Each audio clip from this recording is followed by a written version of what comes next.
Good early morning from Abu Dhabi. I just arrived from Bangkok on an Etihad 787-10, and now I'm in search of the first class lounge, in the maze that is the old Terminal 1 and 3. Now that the Midfield terminal is open, this is likely the last time that I'll ever pass through these halls. Abu Dhabi's airport was originally opened in 1982, having been conceived shortly after the UAE became a united nation.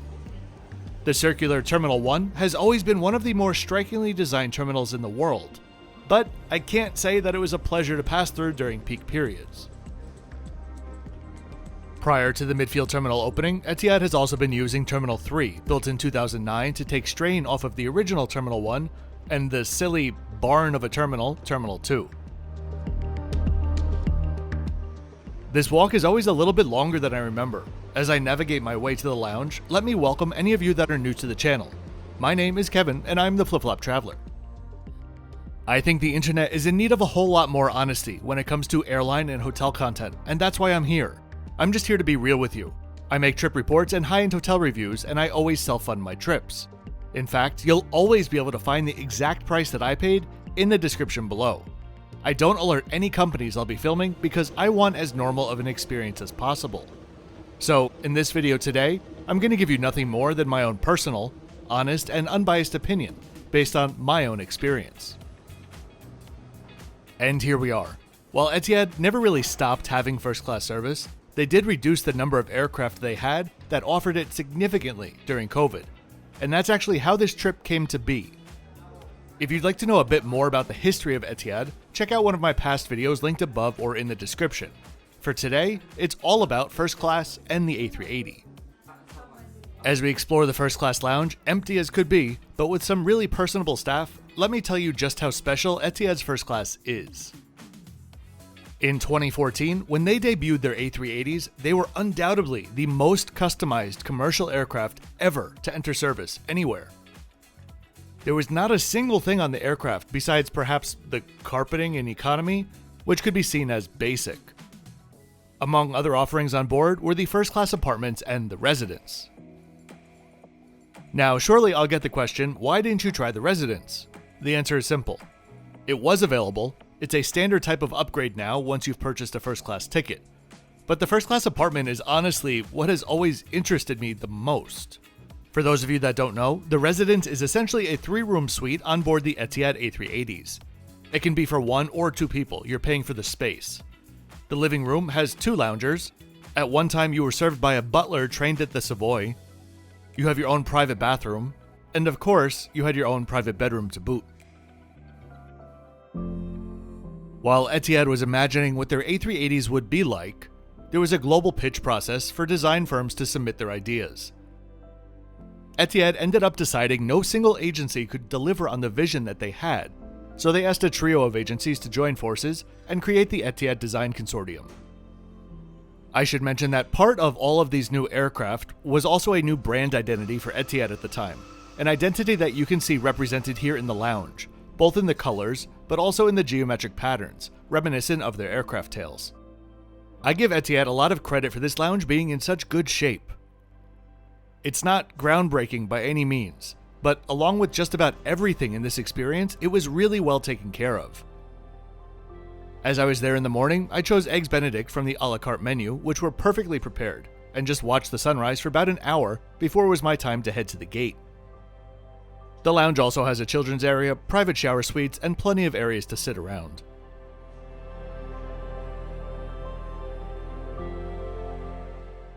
So, in 2014, the A380 First Class was absolutely revolutionary for the time. It was the epitome of privacy and personal space on an aircraft when it launched, and every single detail was hammered out in fine precision. We could likely sit here and argue all day about who had the best first class in the mid-2010s, but I think we can probably all agree that Etihad's A380s had the best designed cabin. But then, COVID hit. Now, if you've watched my other videos, you'll know that prior to COVID, Etihad had plenty of struggles and was dramatically downsizing to right-size their operation. But still, it came as a shock to the industry when Etihad's CEO at the time, Tony Douglas, said the following in 2021. Quote, We've now taken the strategic decision to park the A380s. I'm sure it's very likely that we won't see them operating with Etihad again." Unquote. It seemed the fate of the A380s was sealed, quite tightly. But here we are, looking at this beautiful champagne-colored whalebird now. Just this past August of 2023, Etihad reactivated some of their A380s and began flying them only to London. Still now, they're only flying from Abu Dhabi to Heathrow, but Etihad did just recently announce that they'll soon be brought back to New York as well.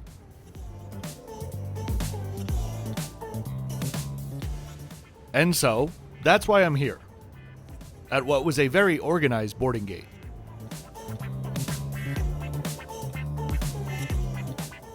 Boarding began on time and first class was called first, along with Etihad's highest ranking loyalty members. I will say that having the 3 passengers in front of you, one after the other, be upgraded to first on the spot while you're holding a full fare ticket was not exactly heartwarming, but I suppose it pays to be loyal to Etihad.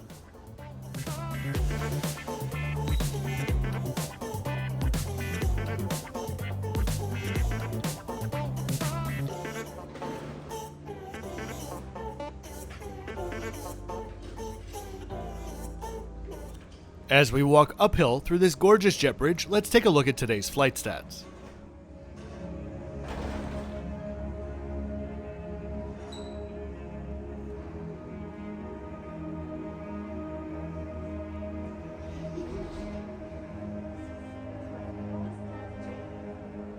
Here's your friendly reminder to click that thumbs up button, subscribe to the channel, and share this video with friends and family.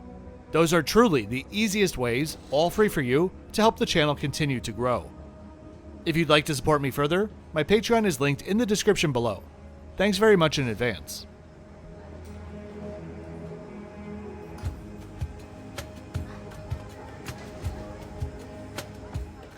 I was warmly greeted by name as I stepped on board, and I will say something that I've always thought for many years about Etihad.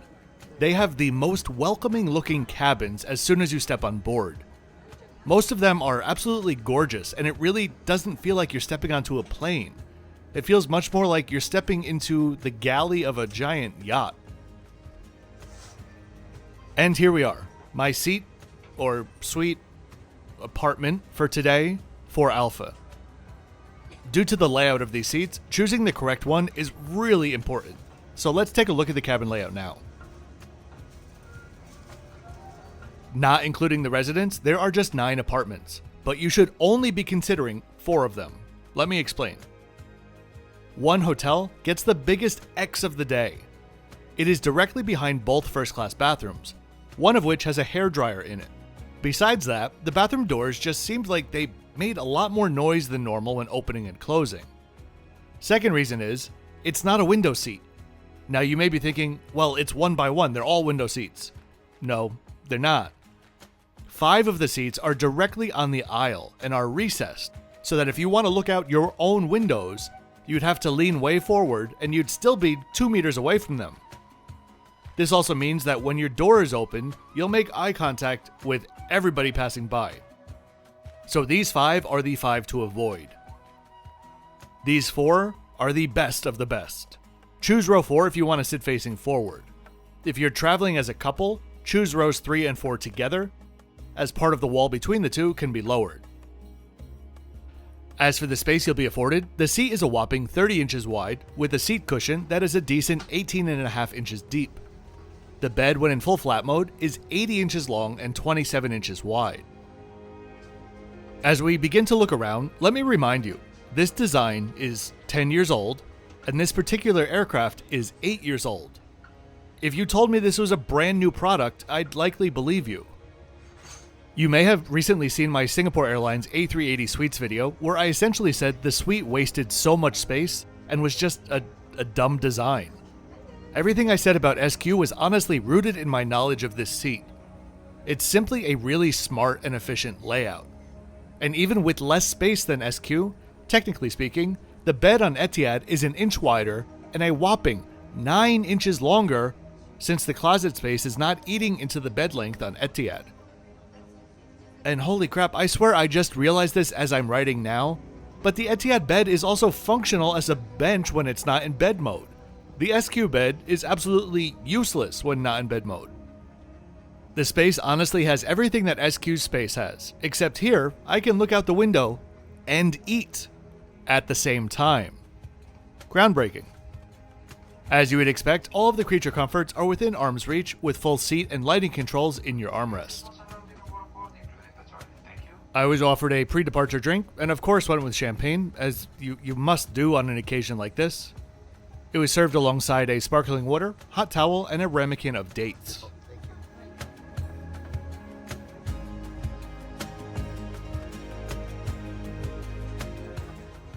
Now we're looking at the details along, let's call it, the hallway of your apartment. You have your power port, as well as many wonderfully smart integrated design features. You have a chilled minibar with whatever you'd like to be put in there. Just above that is a storage drawer. Closer to the door, you have a full vanity area with a very difficult to film triple mirror. This is one area where Etihad has gone a bit cheap compared to their previous offerings. This area inside the vanity used to be stocked in all of those cubbies along the insides, similar fashion to how Emirates does this with extra amenities. Now, this is just where they keep the amenity kit. And here we have the closet area. This is the portion of the wall that can be lowered between the two suites. Overall, the cabin feels spacious and extremely private, while still being open. It's a very different feel to the cocoon that is the Emirates Game Changer First Class, but I would say one is not necessarily better than the other in terms of layout. I think it just depends on personal preferences. What I did love about this seat though is it kept surprising me. I literally kept finding other storage areas and features throughout the entire flight.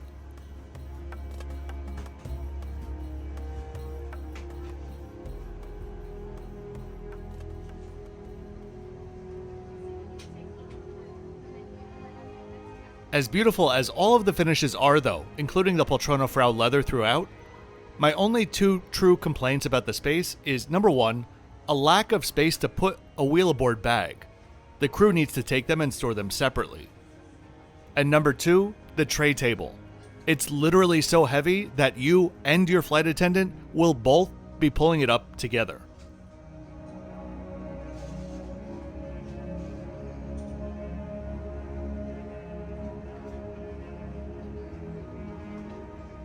When you have the true window seat, you can see how private your seat is even with the doors open. If you head down to the description, you'll find my next 5 videos to come out, as well as other bits and pieces like the soundtrack titles featured in this video. On your way down there, don't forget to subscribe. I release full-length videos every Thursday and Saturday.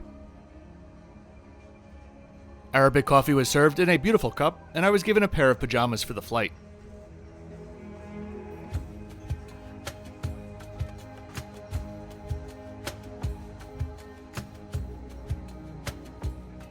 That then was followed by a hot towel. Under the bench, there's a small limited amount of storage space which could fit a small carry-on or shoes or the like. Half of the space is used to store the bedding for your bed.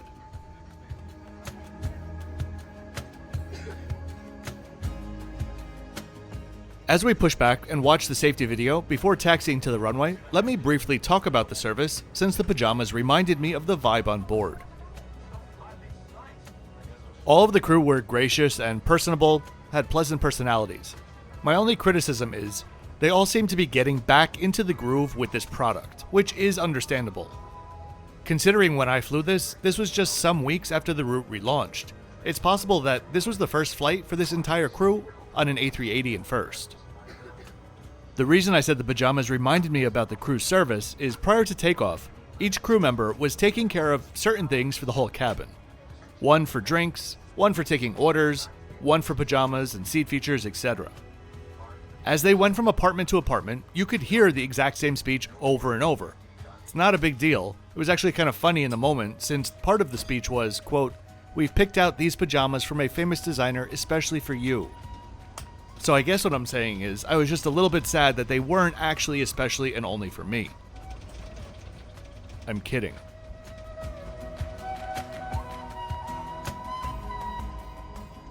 After takeoff, when service started, all of the crew seemed to relax a bit, and it was a much better flow. Throughout the flight, they were extremely efficient and kept things running like clockwork, so that everyone had their time in the shower suite.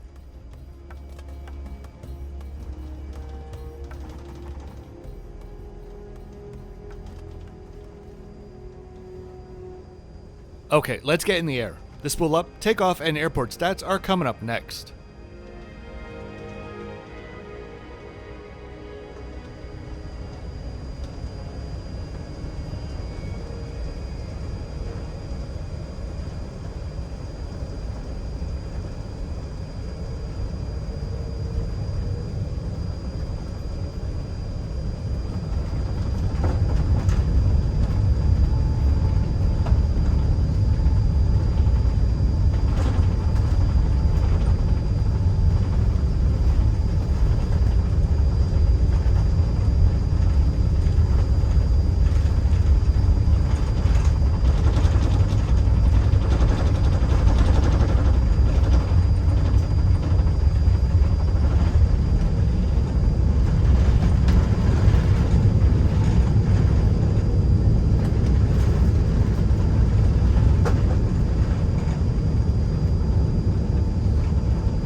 I swear sometimes when an A380 spools up, especially when seated upstairs, it kind of feels more like 8 guys are just in the front of the plane pulling it with a rope, rather than being powered by 4 jet engines.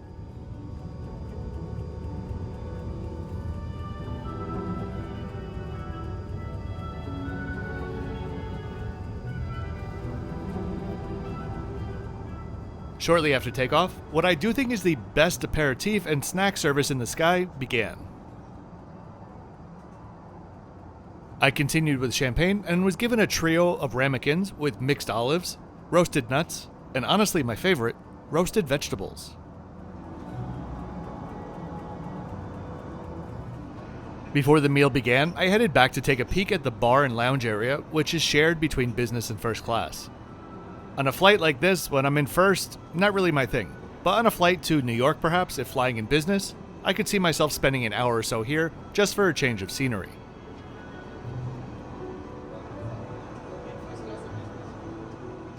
Let's take a look at all of the comfort items on board. First up, the vibrant throw pillow, which was convenient since the seat was so freaking wide.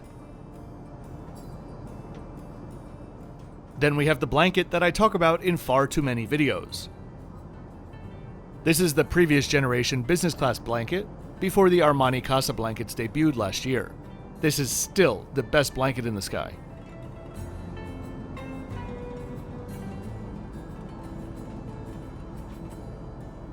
And then a pair of comfortable slippers that actually fit.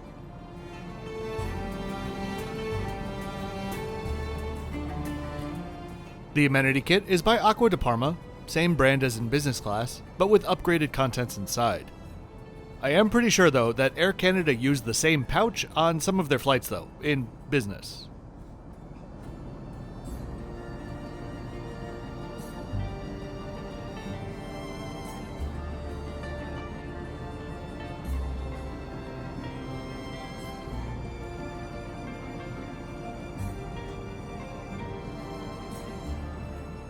Then we have the Friend of Mine designer pajamas, which were actually really nice. Possibly the second best pair that I've had after the Jason Wu pair on EVA. Soft, premium fabric, nicely made, and a very nice open collar.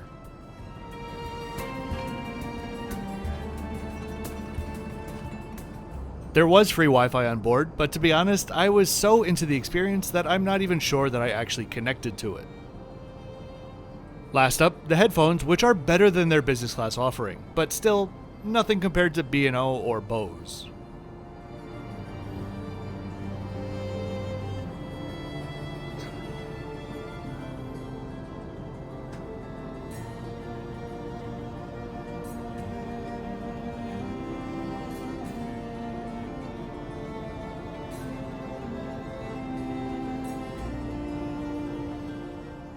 And finally, it was time for the meal service to begin.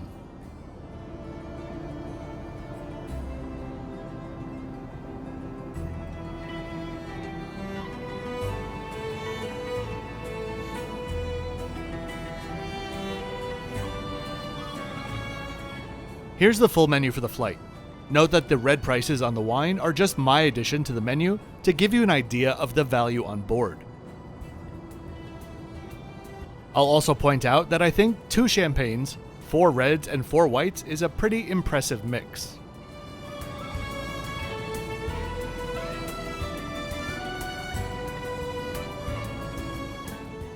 I started out with caviar service, as one does. The menu is fully a la carte, and so I asked to have what was essentially one very large meal, but split between now and before landing, and they were happy to accommodate.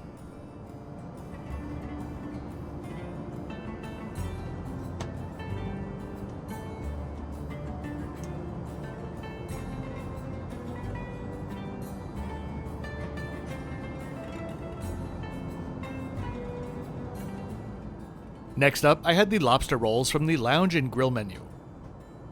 These were delicious. They seemed to be assembled in reverse, but everything from the lobster salad to the brioche buns was really good.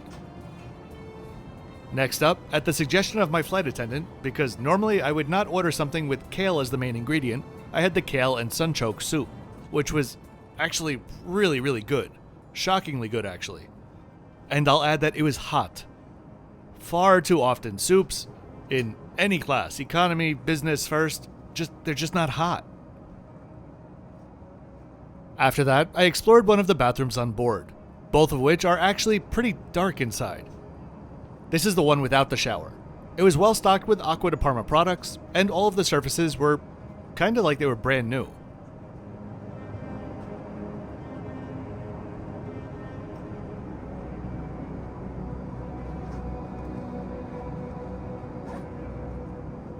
I know that you can barely see any difference, but this is how far the seat reclines. It's not really that much, but comfortable enough for just sitting and lounging.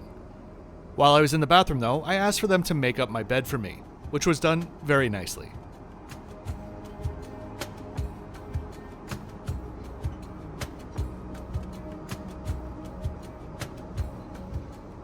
I was actually really impressed by the bedding. A full-size pillow, high quality, and a great feel to begin with.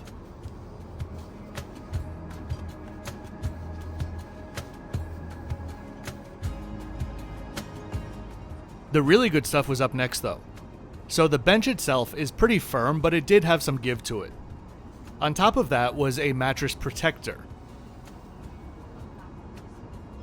Then on top of that was a mattress pad. And then on top of that was the actual duvet, which was wide enough to fold in half to be a duvet and a sheet. I was impressed. And the small, thoughtful details continued as I found this little table that popped out for the bedside.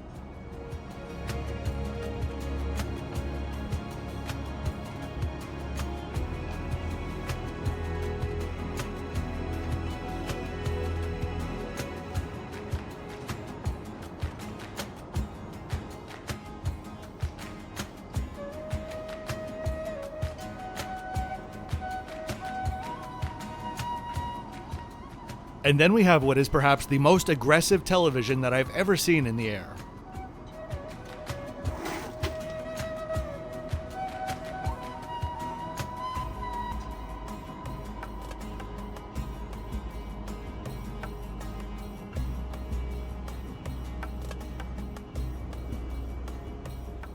Let's turn down the sun and check on the in-flight entertainment.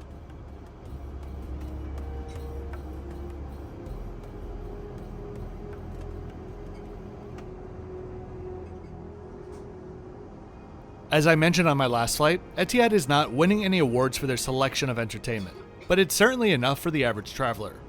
Plus, they have in-flight cameras and a great moving map.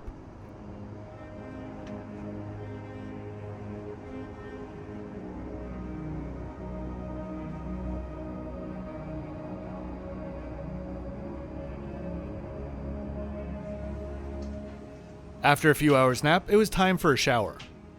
This was so nice to have. I cannot even explain to you how nice this was, even just for a 6-hour flight. To step off of it totally refreshed was wonderful, especially since I still had another flight to catch after this one. I booked my slot for 2 hours prior to landing, with the thought that I'd have the shower, then the rest of my meal, then have about an hour left to enjoy the descent, and all of that worked out quite well. There's no specific time limit on the shower room itself, technically speaking, but I do believe they schedule on a 30-minute mark. Once inside the shower, you have 5 minutes of hot water, which is counted down by the colored ring around the control. You can stop and start it as much as you'd like though, which made 5 minutes more than enough, for me at least.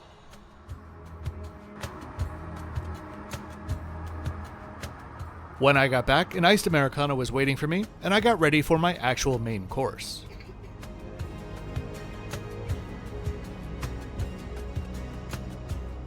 I switched to the Pinot Noir and had the beef tenderloin.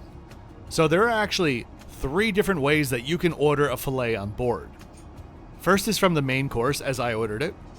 Second is from the grill, where you pair your own sides and sauces. And third, you can order steak frites. The main course preparation with celeriac, tarragon, beans, carrot, and veal jus sounded the best to me by far, so that's what I went with. It certainly was a great choice, and it was perfectly cooked and tender as well. To finish it all off, I had the quote-unquote self-destructing chocolate ball with flowers, raspberry, and chocolate sauce. So my flight attendant put it down, I took a couple pictures and a small video clip of it, and then she asked if I wanted to film as she poured the sauce over it. Great idea. What happened next was hilarious since, for whatever reason, my ball just did not want to destruct. This chocolate ball is a survivor. Or, well, was a survivor. It was also essentially diabetes on a plate. Incredibly good, but incredibly rich, and literally just chocolate on chocolate on chocolate. But I finished all of it, and I regret nothing. As we were approaching the French coastline, we began our descent, and just what I needed, some more chocolate. Interesting that these are the exact same chocolates that Qatar gives in business class.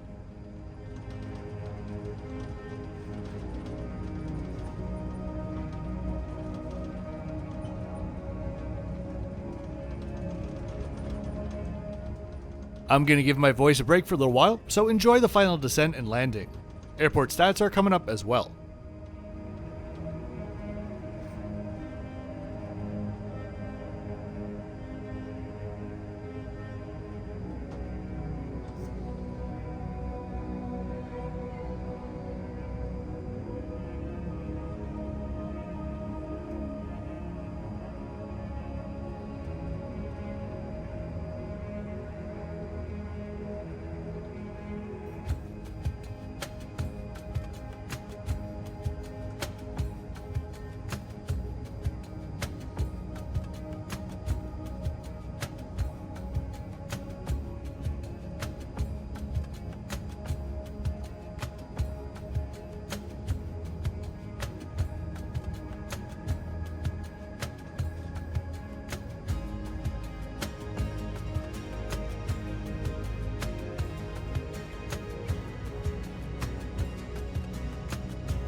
And here we are, in Miami.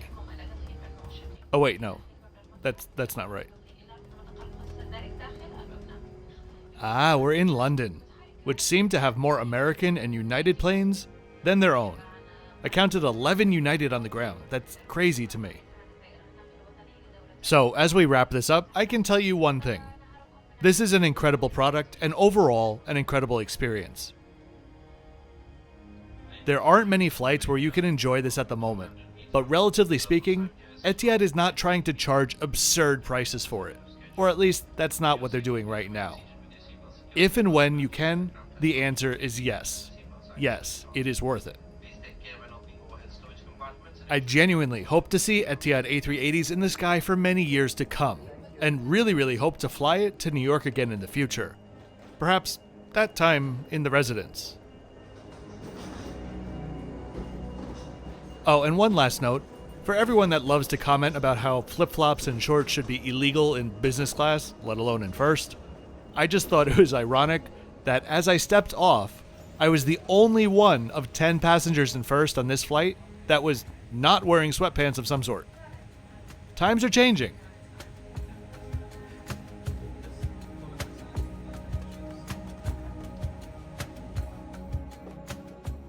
I really do hope that you enjoyed this video today. It was an absolute joy and privilege to make. If you did enjoy it, please be sure to click that thumbs up button and subscribe with notifications on so you don't miss out any of my other first class videos coming up this year, or just my regular twice weekly videos. But first, I'll see you on board the Celebrity Reflection. Finally! Oh, and thanks for watching until the end.